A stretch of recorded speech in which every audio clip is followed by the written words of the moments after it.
आगाज करेंगे कुछ अहम और बड़ी खबरों के साथ। और बड़ी खबर झारखंड से जो आ रही है, झारखंड के शिक्षा मंत्री रामदास सोरेन बाथरूम में फिसल कर गिर गए हैं और उनकी गंभीर हालत है। गंभीर रूप से वो घायल हो गए थे। उन्हें इलाज के लिए पहले जमशेदपुर के टाटा मोटर्स अस्पताल में भर्ती कराया गया था।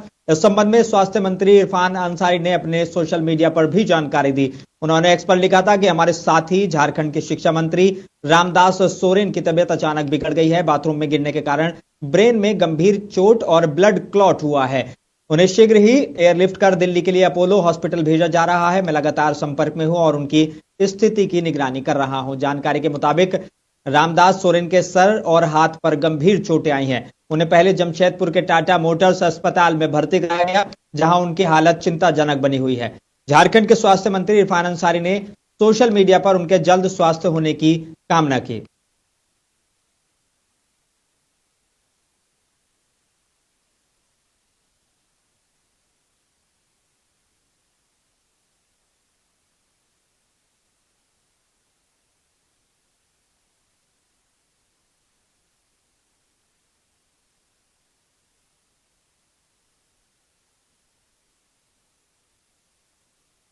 हमारे साथ मुंसिफ टीवी के रिपोर्टर जमशेदपुर से जुड़ गए हैं विनोद जी। विनोद जी, क्या हालात हैं? कहा जा रहा है कि शिक्षा मंत्री रामदास सोरेन को बेहतर इलाज के लिए एयरलिफ्ट किया गया है। क्या खबर मिल रही है? क्या असल में ये मामला है?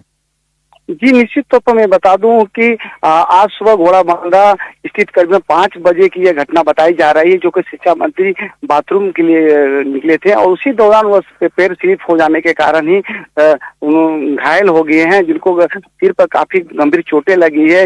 उनके बाद तत्काल उन्हें स्थानीय जो टाटा मोटर्स हॉस्पिटल में भर्ती कराया गया। उनके फिर मामले को गंभीरता से देखते हुए प्रशासन के लोग और पार्टी के बड़े अधिकारी उनके बाद एयरलिफ्ट कर उन्हें दिल्ली अपोलो भेजा गया। तो निश्चित तौर पर मामला अभी गंभीर है, चिंताजनक है। हालांकि कुछ सोशल मीडिया में गलत अफवाह भी उनके बारे में लिखा जा रहा है। तो हालांकि वहाँ के जो प्रवक्ता है झारखंड मुक्ति मोर्चा के कुणाल सारंगी ने उन्हें स्पष्ट किया है कि उनकी स्थिति गंभीर है, लेकिन अभी इलाज चल रहा है। लेकिन अफसर ना लिखें इस तरह की बात। लेकिन मैं बता दूं कि पिछले कई सालों से मंत्री जी अपने गंभीर बीमारी से भी पीड़ित थे, क्योंकि उनको किडनी से भी समस्या थी और कई तरह की बीमारी थी। तो वो इलाज भी चल रहे थे। तो अचानक इस तरह के सुबह इस तरह की घटना घटी है, तो निश्चित तौर पर चिंता का विषय है। और कई लोग दुआ भी कर रहे हैं, उनके स्वास्थ्य की कामना भी कर रहे हैं, क्योंकि शिक्षा मंत्री एकदम मिलनसार व्यक्ति थे और काफी लोगों को चाहते थे। और तमाम विधायक जो कोल्हान के हो या झारखंड के, सभी उनके स्वास्थ्य की कामना कर रहे हैं। पक्ष और विपक्ष के लोग भी आज रामदास सोरेन को देखने के लिए पहुंचे हुए थे। पूर्व केंद्रीय मंत्री अर्जुन मुंडा भी आज हॉस्पिटल पहुंचे हुए थे। उनके तमाम विधायक आज हॉस्पिटल में पहुंचे हुए तो निश्चित तौर पर कि मामला चिंताजनक है। सभी स्वास्थ्य की कामना कर रहे हैं, क्योंकि शिक्षा मंत्री पिछले कई सालों से गंभीर बीमारी से ग्रसित भी थे। जी, एक बड़ा सवाल यहाँ पर ये उठता है कि कुछ सोशल मीडिया पर खबरें आई थी कि उनके निधन की खबरें आई थी। मैंने खुद डॉक्टर इरफान अंसारी से, जो स्वास्थ्य मंत्री हैं, उनसे बात की थी। उन्होंने कहा था कि भ्रामक खबरें हैं, इस तरह की खबरें नहीं होनी चाहिए। बाद में आपने कुणाल सारंगी का जिक्र किया और कुणाल सारंगी ने तो यहाँ तक कहा कि मैं उनके साथ हूँ, इस तरह की खबरें नहीं होनी चाहिए। तो क्या इस तरीके से जो तथ्यहीन खबरें हैं या बिना जानकारी के जो खबरें फैलाई जा रही हैं, उसको लेकर क्या कहेंगे?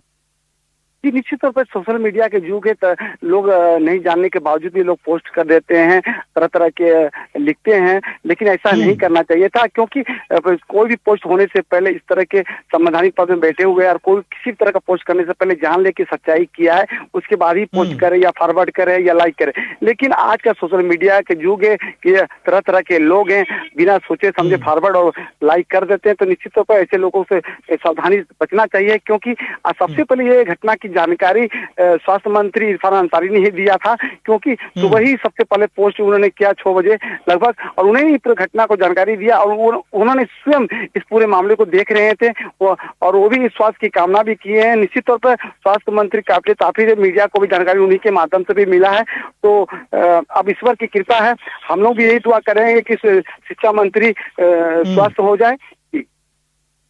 सही है, लेकिन अभी कुणाल सारंगी जो है वो उनके साथ हैं, वो यहाँ पर उनको लेकर आए हैं। दिल्ली एयरलिफ्ट किया गया है उन्हें और उनकी हालत जो है वो गंभीर बताई जा रही है, क्लॉट बताया जा रहा है। आप बता रहे हैं कि किडनी की भी वो परेशानियों से जूझ रहे थे। तो क्या उनका इलाज पहले दिल्ली में ही चल रहा था या झारखंड के ही किसी अस्पताल में उनका इलाज चल रहा था? नहीं, इससे पहले भी झारखंड समेत और दिल्ली में भी कई जगह में इलाज उन्होंने करा रहे थे कि ऐसी बात सामने आई कि उनको ट्रांसप्लांट भी हुआ था किडनी का। और जिस तरह आज जो घटना घटी है तो उनके परिजन भी, रामदास सोरेन के परिजन भी गए हैं स्वास्थ्य में। खुद कुणाल सारंगी जो प्रवक्ता है झारखंड मुक्ति मोर्चा का, पूर्व विधायक भी रह चुके, वो भी साथ में गए हैं और पूरे मामले बने हुए हैं और मीडिया को भी जानकारी दे रहे कि इस तरह के अफवाह पर ध्यान ना दें, क्योंकि अभी मंत्री जी की इलाज चल रही है और चिंताजनक, जरूर चिंताजनक है, लेकिन तरह तरह की जो अफवाहें जो फैलाई रही है, इस पर बच्चे आप लोग इस तरह ना करें। तो ये मामला है और लोग, झारखंड के लोग भी ये कामना कर रहे हैं कि स्वास्थ्य मंत्री से शिक्षा मंत्री स्वस्थ होकर के अपने झारखंड लौटे जी। बिल्कुल ठीक है, बिल्कुल सही बात कह रहे हैं। आपका बहुत शुक्रिया हमारे साथ जुड़ने के लिए और जानकारी देने के लिए। तो हमारे जमशेदपुर से नुमाइंदे विनोद जी हमारे साथ जुड़े हुए थे। उन्होंने बताया कि जो सोशल मीडिया पर अफवाह फैल रही है वो पूरी तरह से गलत है और इस तरह की गलत अफवाहों से बचना चाहिए। जब तक ऑथेंटिक न्यूज़ या ऑथेंटिक जानकारी आपको ना मिले तब तक सोशल मीडिया पर शेयर ना करें। आपको मैं एक बार फिर से बता दूं कि जो झारखंड के मंत्री हैं, शिक्षा मंत्री रामदास सोरेन, उनकी अचानक तबियत बिगड़ गई थी। बताया जा रहा है कि वो अपने बाथरूम में गिर गए थे और ब्रेन में उनको गंभीर चोट आई है और ब्लड क्लॉट हुआ है, जिसकी वजह से उनको दिल्ली एयरलिफ्ट करके लाया जा रहा है। और खुद स्वास्थ्य मंत्री ने कहा है कि मैं उनकी निगरानी कर रहा हूं और जो पूर्व विधायक है कुणाल सारंगी वो उनके साथ हैं। एयरलिफ्ट जब उनको किया गया तो वो भी उनके साथ में उस विमान में सवार हुए थे। कुछ और खबरों की तरफ अब रुख करेंगे हम। झारखंड के शिक्षा मंत्री रामदास सोरेन को बेहतर इलाज के लिए जमशेदपुर के